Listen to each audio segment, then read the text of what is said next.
Hello, welcome to my talk on HTTP Adaptive Streaming Quo Vadis. My name is Timmerer, and I'd like to start with this quote from the Cisco Visual Networking Index Forecast and Trends, which you probably have seen already quite often, but I don't want to give too much emphasis on the actual number shown here and in the actual year, but more on the fact that video is basically dominating the internet traffic. And this also probably connects very well to the topic of the talk, which is HTTP adaptive streaming. That is more or less the dominating technology for video being distributed over the internet. Before we go into the actual topic, let me briefly introduce you the presenters. So the slides have been put together by Hermann Hellwagner and myself, and I'll be here today for you to discuss this topic. My name, as said before, is Timmerer. I have a computer science background, but have been working already very early in the area of video or multimedia adaptation and streaming, adaptation at the network, at the server, on the client side, in all these various aspects, also looking then into the quality of experience aspects. Later on, I co-founded Bitrate that provides now professional services around these topics. In 2014, I've done my habilitation, and now I'm holding the position of an associate professor at the Alpen-Adria Universität in Klagenfurt in Austria. And since 2016, I'm also a deputy director of the Institute of Information Technology, where I'm located. And 2019, I started the Athena Lab that basically now is used as a source for this talk. And for further information, you might look into my website. I briefly want to show also our campus that is located here at the beautiful lake. Here in the background, my office is here where I'm currently recording this talk, and next to it is also the Lakeside Science and Technology Park that hosts international companies and also provides a good opportunity to collaborate with the industry. Coming now to the agenda, I want to briefly introduce the topic itself, before then looking into what Athena is doing in this context. And as you can see here on the sub-bullets, it's a lot of different aspects that are covered. All of them will be briefly introduced. All of some example results will be shown before giving any conclusions in the end. As said in the beginning, video streaming is dominating today's internet traffic. And then there is also this Sandvine internet phenomena and the Cisco Visual Networking Index, as said before, that provides some good numbers, good statistics, and even some forecasts about what will happen. But you can clearly see that, specifically when looking here on this number, that video streaming in 2020 was dominating. It was close to 60% on a global application scale, but the increase compared to last year is not that high. But in total, video, gaming, and social covers more or less 80% of the current internet traffic, and everything else is 20%. So video is important, which means also that communication of video from A to B, independent if this is just traditional streaming or conversational services, is very much important, and the numbers are also expected to increase. If it will reach the 80%, as mentioned here, given based on the history, I'm not so sure, but we will see. But an interesting aspect here is also that live video will increase like 15-fold and will reach 70% of internet video traffic, which is also an indication that probably live video is becoming more important and more interesting in the future. And looking about the future, about the application requirements in terms of the megabits or the bitrate or bandwidth, it also is increasing due to UHD service, 8K VR services for HD and UHD will drive and will increase the bandwidth required. But now let's talk a bit about streaming and about HTTP adaptive streaming. Basically, in a nutshell, I want to explain how it works. So given an HTTP server where you can host the video content, in HTTP adaptive streaming, the video content is typically encoded in multiple different versions of different quality, which are here denoted as low, medium, and best, so only 3 quality. In practice, there could be even more, like up to 20 different quality versions have been seen. And over time, each of these versions is divided into smaller pieces that are called segments, chunks, or maybe also other terms are used in practice. But these segments typically have a fixed length duration, which is not defined, but can be found between 2 and 10-second segments in practice.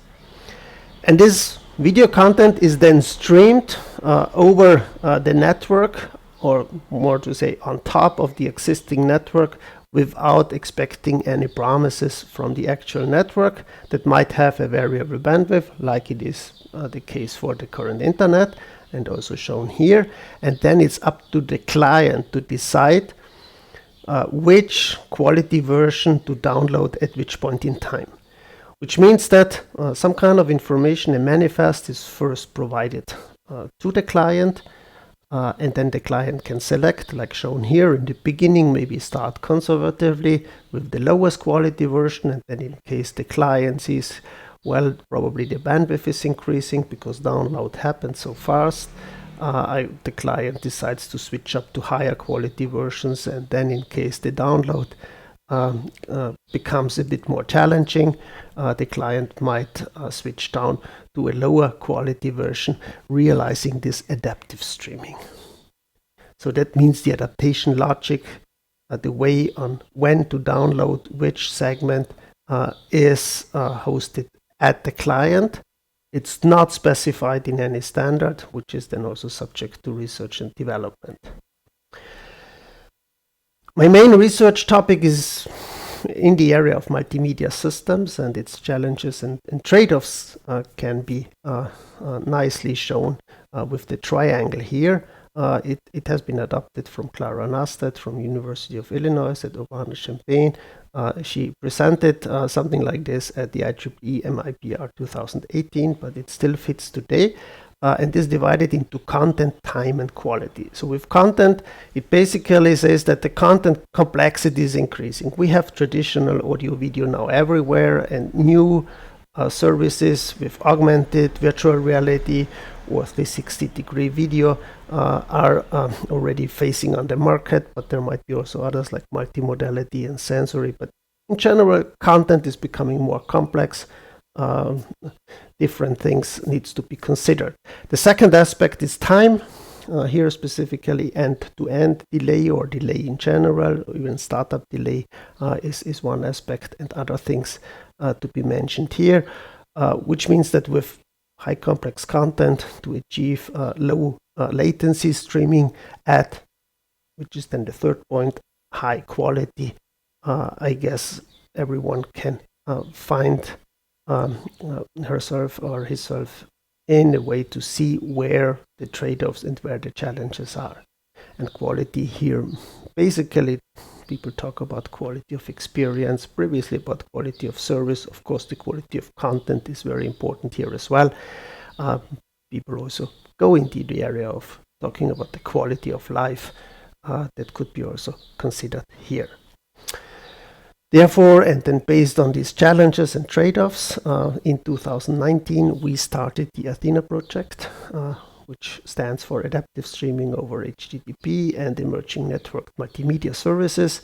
It's funded by the Christian Doppler Forschungsgesellschaft. That is a public-private partnership between the government and companies, in this case Bitmovin, that allows to do, in general, application-oriented basic research. And in this context, we address current and future research and deployment challenges of HTTP adaptive streaming and emerging streaming methods. It's divided into 4 building blocks or work packages. One is called content provisioning, that basically deals with video encoding for HTTP adaptive streaming, but also beyond. One aspect is about the network content delivery, where, for example, edge computing is becoming more and more interestingly for this use case. The third aspect is content consumption. So it's the client part with the bitrate adaptation schemes, but also QA aspects thereof. And then finally, since we have these 3 building blocks, each of them may improve the streaming individually. We also wanted to have a holistic view on this end-to-end chain, which we simply call end-to-end aspects, that contains then various other things as mentioned here. QE is one aspect, low latency is another aspect that is addressed here. And now we want to go very briefly into all of these aspects, starting with content provisioning, and here mainly focusing on the video coding for HTTP adaptive streaming. That can be more or less divided into 3 different aspects here as well. The first one is about the quality improvement of the actual source content for this use case, and there worth to mention is the per title encoding approach that has been introduced by Netflix some years already ago, that has been further improved, not only doing this on per title, but also per scene, shot, and segment, resulting then in various different flavors, I would say, that are called content context awareness or content adaptive quality aware encoding. I guess there could be one talk just filling up this topic. That's why I will not spend so much time on this one, but more looking into something else, which is about runtime improvement or improving the time complexity of the encoding. The encoding happens nowadays on hardware or software-based methods, software doing also in the cloud in a highly parallel and distributed fashion. So one way of improving it is use information reuse from so-called reference encoding that then leads to multi-rate and multi-resolution encodings. And then, of course, we need to take into account also various application scenarios where you can basically divide between video on demand and live, but also other aspects like mentioned here could be interesting. Let's now very briefly look into how video encoding works. I think this is already pretty clear here. That's why I will go over very, very quickly. Taking an input video here is just shown by a picture, but just imagine there is a video, then each frame is undergoes the block partitioning. Depending on the complexity, blocks might have different partitionings and features to be used. The motion compensation is then one aspect to see where from one frame to another frame things move along, and then they are utilized in the motion compensation and the estimation. Another step is then the transform and the quantization, which is the lossy part of the encoding approach, as we know, which is also briefly shown here. And then finally entropy coding is applied to determine the final bit stream that then on the decoder side is applied the inverse operations in terms of entropy decoding, inverse transformation and quantization, intra prediction, in-loop filtering is sometimes applied in a newer codecs, and then things are put into the picture buffer to be rendered. Nowadays, we see a trend towards using machine learning in the various aspects here. We mainly work currently in this aspect here in the block partitioning, where we want, for example, CTU decision prediction, but also other aspects are possible here to be used here. But let's now dive a bit into what we did here in trying to improve this aspect and reuse certain information for a multi-rate, multi-resolution, or multi-encoding in general. The first attempt that we applied, we called it simply fast multi-rate encoding at this point in time, but it's based on the fact that encoding information can be used among different quality representation. The state of the art used encoding the highest or the lowest quality representation or version first, and then this information is used for encoding the other representations. Whereas in our method, what we try to do is, okay, we first encode the highest quality version, then use its information to encode the lowest quality information, and then use the data that we gathered from these two encodings in a double bound approach for the CTU search ranges to encode all the other quality versions. That has been also published here in the data compression conference, showing very good results if we compare our double bound approach to the state of the art, which is here called based on the upper bound approach that encodes the highest quality first, and also compared to the HM reference software.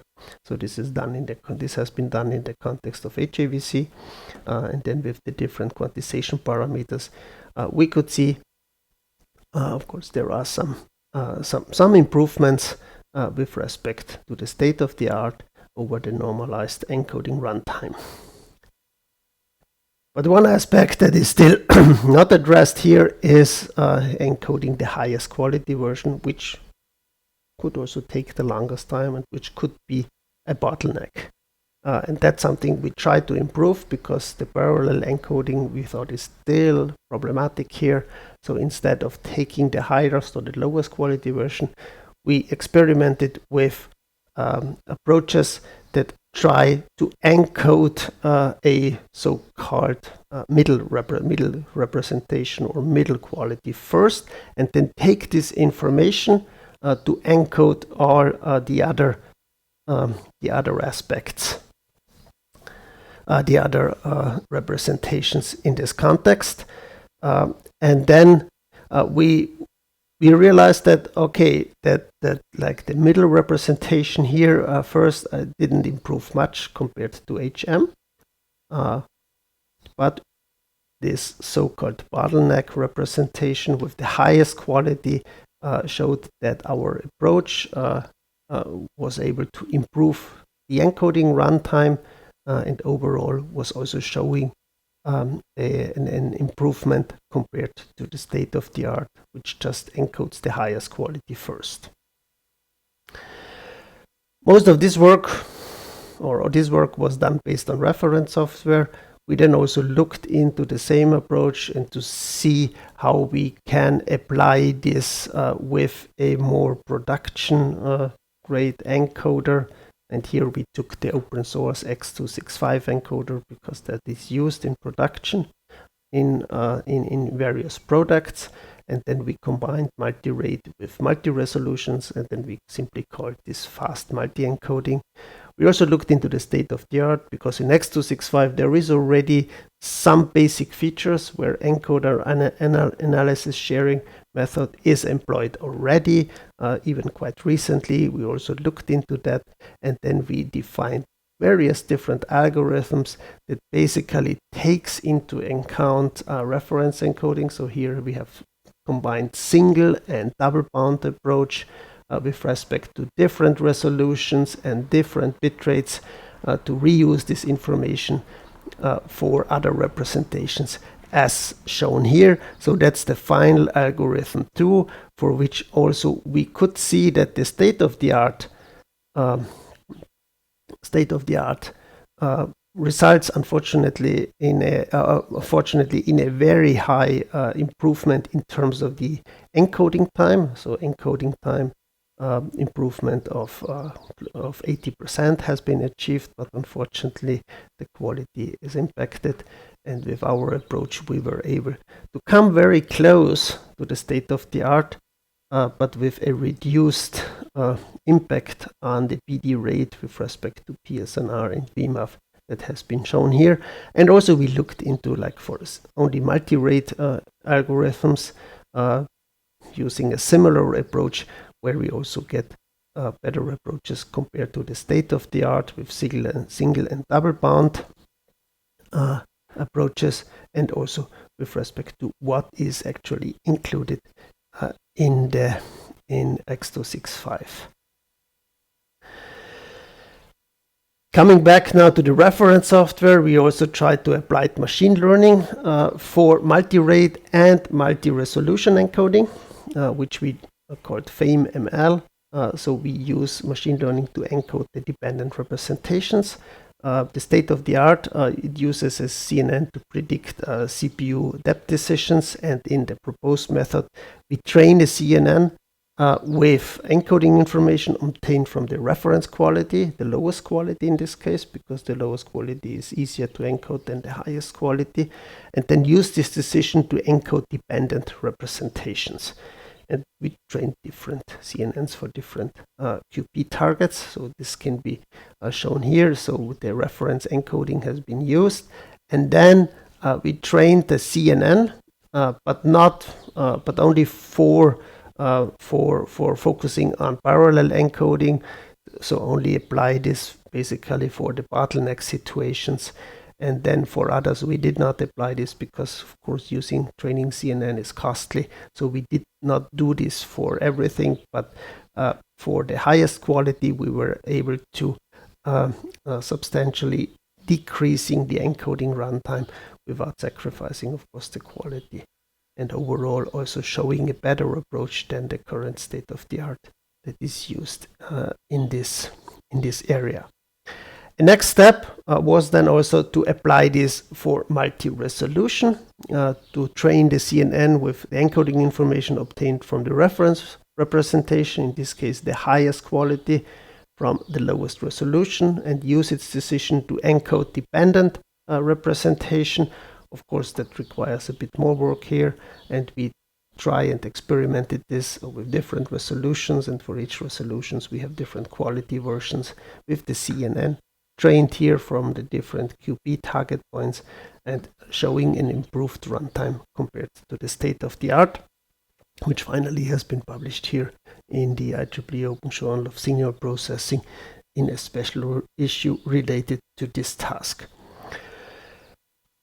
Of course, the end game here is to have a end-to-end machine learning encoder and decoder, but here I'd like to refer to the current efforts to be done in the scientific community, but also in the standard setting of JPEG and JPEG. Moving on now to content delivery, which is the second aspect, where we try to look into network assistance for HTTP adaptive streaming. Again, a lot of different things can be done here. Edge computing is becoming more and more important to be used and to support the CDN or cellular network edge to improve HTTP streaming. Different things can be done here: transcoding, repackaging, request aggregation, which we looked at is, and I will briefly try to present them. Also, standard support is available partially here that help and assist the HAAS client to improve the streaming, and it may also use modern network architecture features like software-defined networking, network function virtualization. Multicast ABR is also one aspect. And then low latency live streaming is a very interesting aspect, specifically now, since we are currently in the European Football Championship, where live streaming is, of course, an interesting feature. The first aspect that we have addressed here was dynamic segment repackaging at the edge for HAAS. So the idea here is to have a common media segment format, which is called CMAF, that is only used to distribute the content, and then at the edge you may repackage it to the different formats that are used by the final clients and customers. Different aspects or different formats have been taken into account. We came up with an analytical model and the simulation to assess the bandwidth savings, and interestingly, both the analytical model and the simulation came up with the same results of about 20% that could be saved here based on the distribution of formats that comes from a realistic reports from various sources that have been used here, but in both cases, both the model and the simulation came up with similar results, and also we measured the computational effort required here for the repackaging which could be easily done at the edge. But at the edge, of course, you can do a lot more. So we also looked further into that. Here now we are already going a bit into live streaming, and we try to optimize the resource utilization in live streaming using modern networking concepts like SDN and NFV to place specific functions in the network. In a first attempt, we added a so-called virtual reverse proxy to collect and aggregate client requests and process them in a time-slotted manners.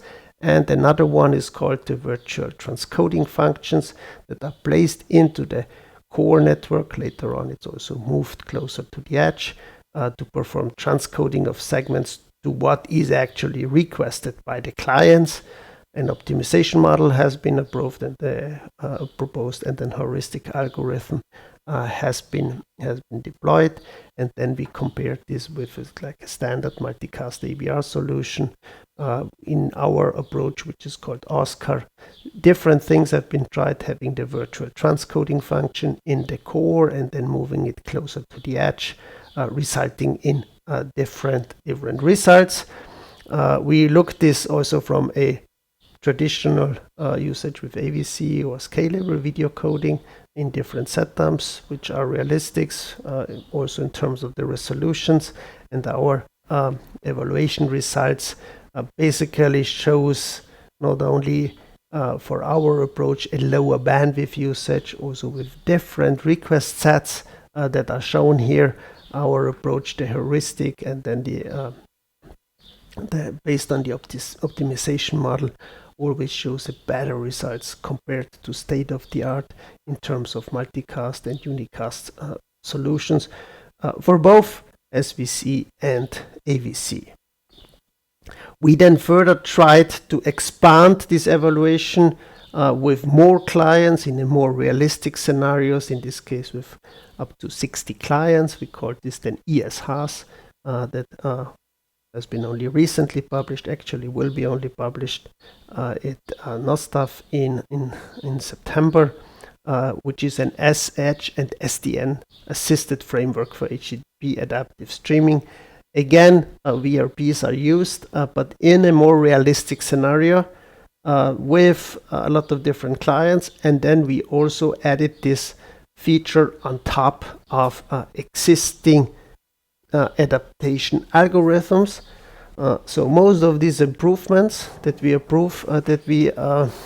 propose here do not require any specific adaptation algorithm support at the client. We just take existing ones here like Polar and Squad, which are state-of-the-art adaptation logics that are deployed.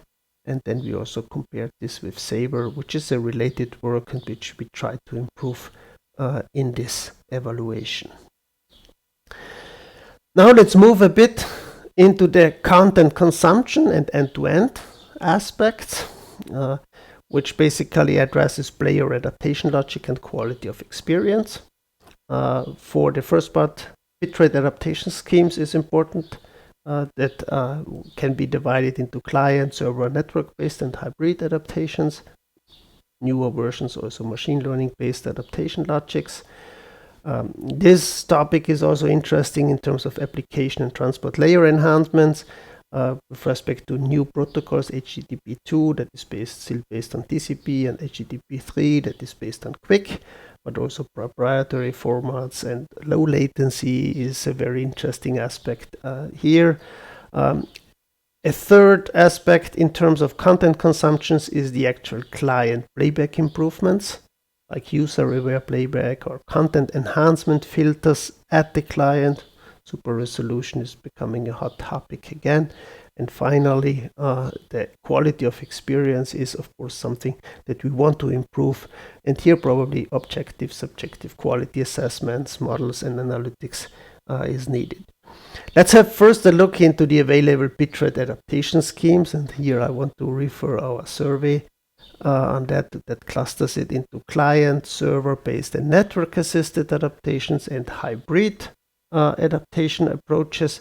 And client-based approaches are most are mainly common nowadays because that's how HTTP adaptive streaming has been designed for, that the client is control and can do that based on the available bandwidth, based on the buffer, mixed adaptation, proprietary solutions, or MDP-based solutions. They are all surveyed here. If you're interested, this is available for open access. In the Athena projects, we looked into using certain HTTP2 features, and here we developed a retransmission approach that we called H2PR, which is based on the fact that mainly targeting here video on demand, that if you have a certain buffer, this buffer can be quite high in video on demand, could be up to 30 seconds. It could happen that in case the throughput drops at some point in time and the client is forced to download low quality versions, if the throughput increases later on, the client might decide, well, I could probably re-download or request again here higher quality versions if the time and the bandwidth permits and allows us to do so. Therefore, we use certain HTTP2 features like server push to piggyback retransmission segments, stream priority, because of course then you basically concurrently download the next segment, which anyway the ABR algorithm wants to download, plus the retransmitted segments. And then in case you run into problems, you might use stream termination for these retransmitted segments. So we designed the way to add the retransmission module based on existing player architecture, based on existing ABR algorithms that assist then and use also retransmission requests as shown here. That has been evaluated in a lab context, but with realistic settings here in terms of content, segment duration, quality versions, and resolutions. And then we also wanted to see how it works with existing ABR logics, taking a throughput-based, a buffer-based, and a hybrid adaptation logic that was also openly available. And there is also some related work, the Squad version, to which we compared our results. The results basically indicate, I don't want to go into detail into everything here, that H2PR can decrease the lowest quality playback by up to more than 70%, and the QE can increase by up to 13%. QE here means based on the ITU P1203 QE model in mode 0, where you don't have access to the actual bit stream and just get the meta information from the streaming. But we looked into different segment durations as shown here, and then compared also with the state of the art, showing that we were able to improve compared to the state of the art, which is already a very good achievement in our case. But of course, quality of experience is a very important aspect, and we worked on QE already in the context of the cost action Qualinet. Cost action is over now for a long time, but Qualinet still exists, and Qualinet produced some very good assets. One is the white paper on QE, where QE is actually defined as the degree of delight or annoyance of the user of an application or service, which is then also defined in this white paper. And then we extended this also to other domains, for example, quite recently into immersive media experiences, where we came up with the Qualinet white paper on definitions of immersive media experiences, which we believe would be one of the next steps to be done in the media space. And we have been working on this already in a collaboration with people from Ghent University. But before we go into the immersive space, let's try to see how this QE definition, or how this can help us to understand how heuristic-based HTTP adaptive bitrate algorithms work. We performed therefore large-scale objective-subjective evaluations of ABRs. We defined a tool called Catwise that allows us to do so that we can deploy things in the cloud which is Quo is a cloud-based adaptive video streaming evaluation framework for the automated testing of media players. It has been initially designed to test different players and to see how they perform with respect to the ABRs under different conditions, but then also we used it to test different adaptation logics that are publicly available, as shown here, under different conditions, like for a network profile where the available bandwidth fluctuates quite heavily, or where you have a stable bandwidth profile, and then we used the objective mass that is based on the ITU model and compared it with the subjective mass that we get from subjects through crowdsourced testing, showing us some interesting results based on different network profiles. And then in the paper we also have different other things that can be done.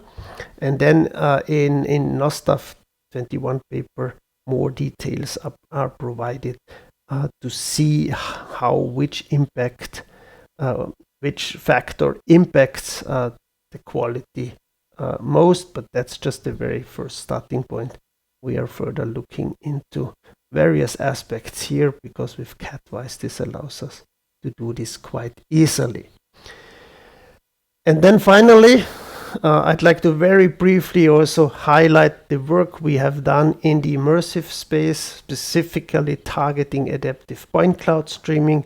As you know, volumetric media delivery allows you 6 degrees of freedom experience, but of course requires significant bandwidth consumption. We have done some work that has been published as an international collaboration, as shown here, at ACM Multimedia, and the subjective and objective QE evaluation has been done at QMEX 20, where we basically took existing test content from MPEG. We arranged them in a given volumetric media scene that we then rendered as a 2D video to the end user for subjective evaluation in different quality to have this adaptive streaming or simulate the adaptive streaming. We use the MPEG reference software to generate different versions, and you can clearly see here the different qualities. But still, probably even on the highest quality, you probably see some quality aspects where you are not happy with, but that's a different topic that probably needs to be addressed in the future. With this work, we tried to answer two research questions. What is the impact of network and content characteristics on the perceived video quality, and how do objective metrics correlate with subjective ratings for perceived video quality? We used different video sequences that were created on the past, each in 8 different configurations as shown here, and participants were simply asked to rate the video quality, and the objective metrics were computed. Also, in terms of prediction, when which object was shown under which conditions, we had this enabled with some very simple prediction logic. One of them on the right hand side is using just the most recent view that is used then for predicting the next view, and then the clairvoyant basically shows the ideal case, but it based on the CDF and on the mass, it shows that the viewport prediction allows to improve the observed quality. And then for the different bit rates, one conclusion was that subject can distinguish between the different bit rates in a clear manner, as there are not so many overlaps as you can see. Comparing this then, the MOS values with the subjective scores, we saw that SSIM shows the best match with respect to the MOS scores, and we also calculated the correlation to see and to come up with the solution that there is a clear correlation between the objective metrics and the MOS score.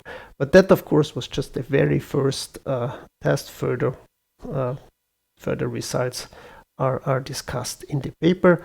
Now I'd like to briefly spend some time in concluding on the actual topic, HTTP adaptive streaming, Quo Vadis, starting with the content provisioning. I believe that in the next step, like content and context awareness is becoming more and more important, specifically on the context and on the actual user. This is becoming not only from an academic point of view, but also from a business point of view, even more and more interesting with all these new services popping up quite recently. The problematic aspect from an academic point of view is the multi-codec aspect. As you can see here, there is already, I think like 10 years ago, or even before, we just had one codec to deal with. Now we have already 1, 2, 3, 4, 5, and there are some even more worth to be mentioned here. So in the near future, actually already now, we have to deal with multiple codecs, and it is expected that even more are to come, and machine learning plays already an important role and will also be playing an important role for the next version of video codec to be developed. In terms of content delivery, edge computing support is becoming, interestingly, for our use case. Although the term edge could mean a lot here, and if you talk to the networking people here, they have all kind of different understanding where the actual edge is. But what becomes important is how the communications of the CDNs using modern networking technologies and how they communicate this information with the clients so that they can improve the streaming quality.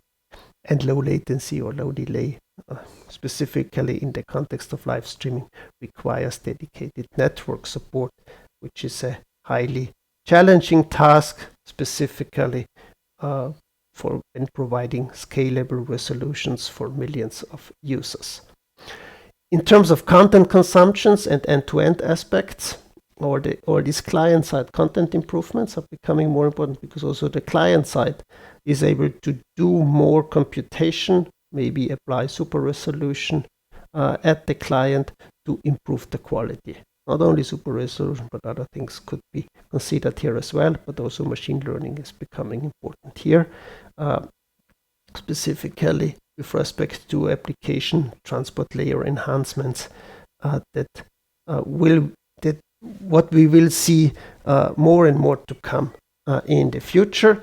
And finally, quality of experience. Immersive content is probably one of the big next steps that we will also see in the future in terms of business aspects, but it will still coexist with traditional 2D rectangular video, but of course offers lots of research questions to be answered.